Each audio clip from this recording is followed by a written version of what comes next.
இன்னைக்கு ஐபிஎல் 15வது ஆட்டம் Kolkata Aden garden cricket ஸ்டேடியத்தில் கொல்கத்தா அணிக்கும் அதே போல் ஹைதராபாத் அணிகளும் 2 பேருமே மோதிருந்தாங்க. ஸோ இப்படி இருக்க இந்த ஆட்டம் முடிஞ்சதுக்கு அப்புறமா ஹைதராபாத் அணியின் பேட் கமின்ஸ் தமிழக பிளேயர் நட்ராஜ் அவரை நாங்கள் ரொம்பவே மிஸ் பண்ணுறோம், அவர் மட்டும் இருந்தால் எங்களுக்கு இப்படிப்பட்ட ஒரு நிலைமை ஏற்பட்டிருக்கவே பட்டிருக்காது அப்படின்னு, மேலும் அதே மாதிரி தமிழக பிளேயர்களால் தான் இந்த மேட்ச்சில் நாங்கள் இப்போ ரொம்ப மோசமாக படுதோல்வி அடைஞ்சிருக்கோம் அப்படின்னு ரொம்பவே வருத்தப்பட்டு பேட் கமின்சன் ஒரு பேட்டி ஒன்று இந்த ஆட்டம் முடிஞ்சதுக்கு அப்புறமா அவர் கொடுத்துருக்காரு. ஸோ அந்த வகையில் இந்த ஆட்டம் துவக்கத்தில் டாஸ் ஜெயிச்சிருந்த பேட் கமின்சன் ஃபர்ஸ்ட் கேகேஆர் அணி அவங்கள பேட்டிங் பண்ண வச்சாரு. இப்படி இருக்க ஓப்பனராக வந்த டிகாக் அதுக்கப்புறமா நரேன் 2 பேருமே ரொம்ப மோசமாக சொற்ப ரன்களுக்கே அவுட் ஆயிட்டாங்க. ஆனால் அதுக்கப்புறமா வந்த கேப்டனான அஜிகே ரஹானே அதிரடியாக விளையாண்டு 38 ரன் எடுத்து கொடுத்தாரு. அவருக்கு நல்ல பார்ட்னர்ஷிப் கொடுத்தாரு ரகுவன், அவரும் ஹாஃப் செஞ்சுரி அடிக்க.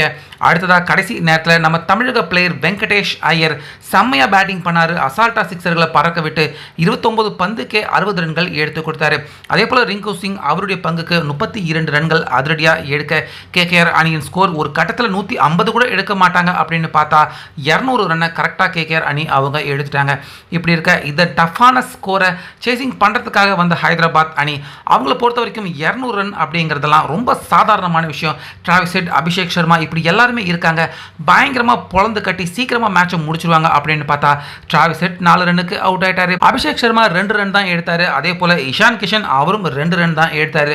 அடுத்ததாக வந்த நிதிஷ் ரெட்டி ஒரு 19, மெண்டிஸ் ஒரு 27, கிளாசன் கொஞ்ச நேரம் அப்படி இப்படின்னு அடிச்சாரு. ஆனால் அவருமே 33 ரன் தான் எடுக்க முடிஞ்சுது. ஸோ அப்படி இப்படின்னு டெப்த் ஓவர் பேட்ஸ்மேன்கள் ஒரு மாதிரி போராடினாங்க.